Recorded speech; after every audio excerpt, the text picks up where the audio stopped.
Good morning YouTube and welcome back to the channel. My name's James Stone and today you join me on taking the E46 M3 to get correctly set up. Now for those that watched the last video, I wasn't blown away with the Öhlins if I'm completely honest, but I knew after we'd had basic alignment done and I had those rear seat bolts that it certainly needed to be addressed. So today you join me up early to go and get the E46 M3, hopefully all correctly set up. So I appreciate all the positive comments, guys. Like I said, I think you joined me in the disappointment in some respect with fitting the kit and the outcome not blowing me away. But many of you said, stay with it, get it correctly set up.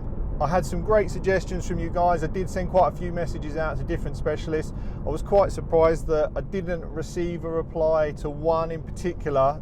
They read the message on Instagram, didn't even bother to acknowledge it or reply, and it was simply just asking for what the deal is with setup, what the availability is. But thankfully, a few of you commented on NAD UK. Now, I'd never heard of him before, but I'd been advised he'd owned E46 M3, still had an E46 M3 of his own on his demo fleet, and he was the Geo man. So, followed, like I say, the advice of softening the damping, which did make a big difference. We're now on 15 clicks from hard. So, 1 being rock solid, 20 being, I suppose, super comfort.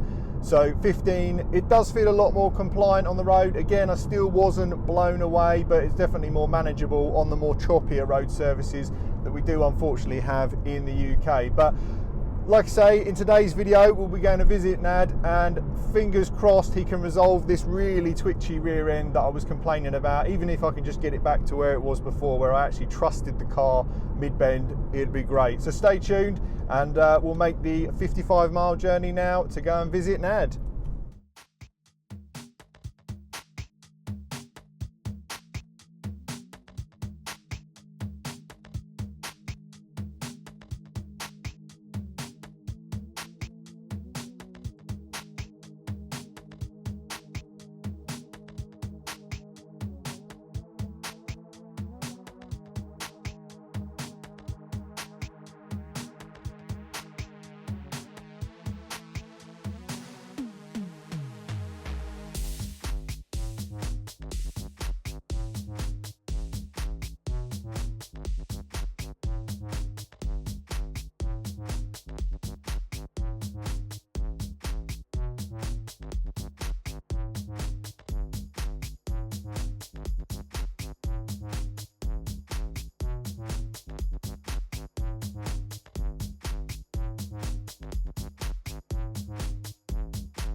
So we have left NAD and the car is completely set up. Now, I've done a bit of driving. As you can probably see, the weather has just not held today. So we've made it back, gone over to my local roads today, and straight away I can tell you, the rear end is finally back to normal. Man, like, it was pretty sketchy. I didn't realise how bad until now being back in it and having it set up, how loose the rear was. And when I was talking to Nad about it, he said, you've got 2.5 degrees of rear camber on the rear. That's far too much really for a fast road car. You want to be at about 1.5 degrees. And pleased to report that has fixed the issue. So let's talk about the day. Well, arrived there pretty early. The weather originally a bit grey, got sunny when I arrived with Nad. had a good chat with him for a good 45 minutes about the options and something I'll come back to later in the video, which is the string alignment, which was an interesting one when I looked at it from the way he put it forward to me. But like I say, we got the car into the workshop, got all the equipment set up, and then it was finally time to start NAD working his magic. So I'll discuss the string alignment. Now, I don't know whether I'm alone in this thought process, but I always thought string alignment was the creme de la creme of vehicle setup. Now, the reason I thought that is you always see it being advertised as precision, setting up the car, strings all around it, and if you went to your local quick fit, you'd have the laser alignment. So it was easy to see that all these high-end companies were using the string stuff, so it must be the best. And when I spoke to NAD about it, he said, yes, in the right situation, if you're trackside without the equipment, the string alignment does work. The problem is, it's only as good as the person setting it up. So, for example, if you've got maybe a damaged car, bent front end, you're never going to know if there's an issue.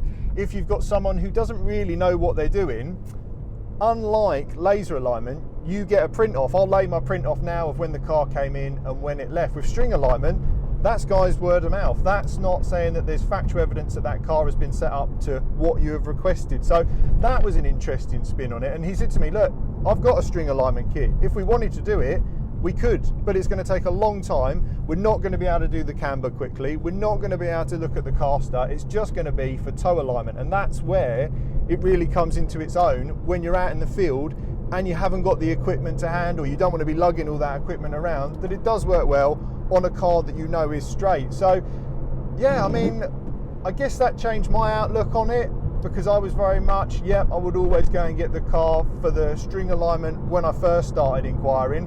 But after talking to NAD, I was like, well, yeah, it does make sense. And like I say, he's not knocking it, he's just saying that it is a cheap way to get into doing alignment, because his Hunter system is, you know, in the region of £20,000, which is a lot of money, especially if you're a company that only does the occasional track setup. You're not really a geo specialist. Whereas NAD said, with this, I can set it up to how I like. I can give you all the confirmation on how it's been set up, and you'll know firsthand that it's all been done as requested. Now, I don't really know what I'm doing with suspension. That's why we went and saw NAD, and I said to him, I want a fast road setup. And he said, right, let's get the car in the air, have a look at everything. Hopefully I'll be able to unseize those. If they do break, we'll have to put new bolts in. But like I said, he worked very hard to get the car unseized, managed to get everything adjusted. Originally, I did bring the camber arms down to him to get fitted, and I didn't realise that you've got to move the diff out the way to do it. So not a 2-minute job, unfortunately. But thankfully, because of the use the car was having, because the rear wasn't slammed, and I say that because as you lower the cars, as NAD confirmed, they actually increase too much camber the more you drop them, and that's where the standard arms can't dial it out and you need the adjustable arms. But because I've still got a sort of semi-usable rear height, the road setup that we've gone for, I didn't need the camber arms, so I've still got a brand new box with those in there. One day maybe we'll install them, but right now it's not needed. And as I mentioned, I'm so pleased the car actually drives back safe again. It feels normal. Yes, you can have a play with it when you want to, but the back end feels completely glued, which is what I wanted. And especially for our roads in the UK, I didn't want it to be unpredictable and break out. I wanted it to be, as I mentioned in the previous video, a really dialed in car for when I go for my breakfast runs, my B road drives, or even when I'm across Europe, because like I say, it's not a race car. I don't do 20 track days a year in it. It is a road car, and that's how I wanted it to be set up.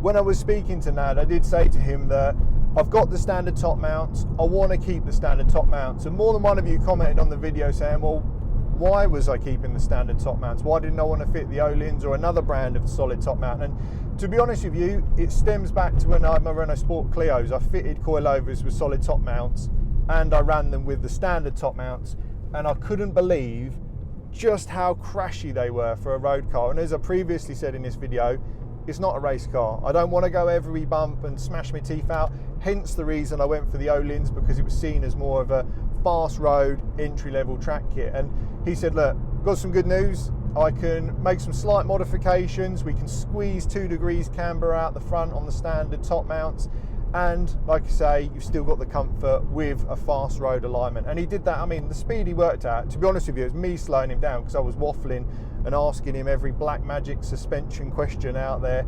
And do you know what?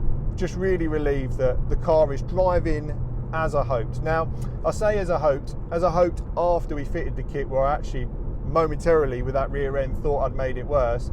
But the big question I guess you're all asking me, am I happy I bought the Öhlins now? I mean, it's done. So yes, it's the best bit of kit I think for a road car that I could have done. If I could turn back the clock, would I buy Öhlins again? Nah, sadly not. I don't think I would. And that's not to say again that they're a bad bit of kit, but my big thing when I drove Matt's Z4M, his highly modified one with the KW variant 3s, is I said it doesn't really feel much different to mine, and that's sort of where I am with the Öhlins. And again, we in the UK here have probably had one of the coldest, wettest Mays in a long time, so I really haven't been able to push on the car hard where it's been 20-degree weather. The super sport tyres are really in their element. So stay tuned. Obviously, I'll keep you guys posted on how I get on over the next couple of months. I certainly plan plenty more drives for it this year. Didn't do a lot last year, obviously with the world pandemic going on. It's sort of laid up for most of the summer, but fingers crossed I can get it on a track day. Obviously I missed out on Anglesey with, again, everything that's been going on. They had to close the track, and we can actually see how the kit delivers when used on a circuit. So the other question I guess you want to know, was it worth getting the car set up? Well, that goes without a doubt. Honestly, the way that it was driving before with that camber on the rear, I wasn't confident to push the car. I'm still not with the conditions at the moment. As you might be able to see in the background, it's a mixture of wet and dry, windy, cold, so it's not really where I want to be playing with the E46, but man, like night and day difference from when I drove it there. Because before, as I said, you get it mid-bend and it just felt like it was going to brake on you, which was not a nice feeling and not something that I was used to with the E46, because it's usually been such a car that I trust and really know what's going on underneath it, even with the traction control off. But pleased to confirm that NAD has sorted it out. If you've got any alignment requirements for a road car, for a track car, I mean, his workshop should speak for itself. He did apologise for the mess because he's currently undergoing a full makeover and expanding into the unit next door. But I said to him, honestly, the level of your work speaks for itself, and the attention to detail when he was working on the car, even once it was in the air, he checked for play in all the joints, did all the basics like tyre pressures. Now, I've done this all myself, but I think for a lot of people, especially if you use these as weekend cars or they only come out in the summer, you can forget to check the basics. You see it time and time again. People go out for a drive, oh, it doesn't feel right, get home, it's 20 psi in the tyres. And like I say, he went through all the basics before we even got down to alignment, and he asked me, you know, what are your plans for the car? What sort of use are you doing? It wasn't, this is the setting I want, this is the best setting. He actually tailored it to what I wanted. And like I say, he had more than happy to spend the time talking to me, which was really cool, and any questions that I did have. So again, a big thanks to NAD for setting the car up, getting me in such short notice, and finally making the E46 drive as I hoped. So before we get to my test road that we went on previously, the one where we went in the E46 on the bumpy road and the 1M in it, this road is just horrible. Honestly, I don't know how it was laid, but they just made it as poor as possible, it seems. But before we get to that road, one thing I was surprised about is obviously when we put the car on the alignment rig, it has the scales. So I finally got to see what the E46 M3 weighed. Now, for me, I don't know why, I always figured I would smash the 1500 kilo mark. I thought it was going to be 1450, 1480, and it didn't. Now, the car did have 3/4 of a tank of petrol, so it wasn't like it had a litre in there, and NAD had set it up with a 90 kilo driver weight, which is my weight currently. Yes, COVID has been hard on all of us. But the car came in, I think it was a 1,623 kilos from memory, which is not a light car. It's not a light car, which means even with me out and not a lot of fuel, it's still 1,520.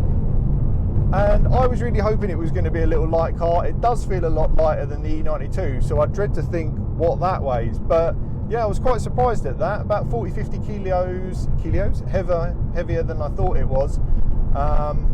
But yeah, I guess lithium battery, get rid of the sunroof, carbon roof, we could break that 1500 kilo mark. But it is an SMG car, so a little bit heavier than a manual. Not massively disappointed, but again, reoccurring theme, you hope for things and it doesn't quite deliver. But overall, the car is really coming together now. The next big video for the E46 M3 is going to be a point of view drive. You guys have been asking for it. You want to hear the airbox, you don't want to hear me waffling. So I'm going to do that one for you next. So hopefully the weather picks up. Hopefully you enjoyed the video. If you did, make sure you like and subscribe. We're now on the choppy road. Again, considerably better with the softer damping. I mean, it is such a poorly laid bit of road. I'm soaking it up, but I am moving around. Until next time, guys, thanks for watching.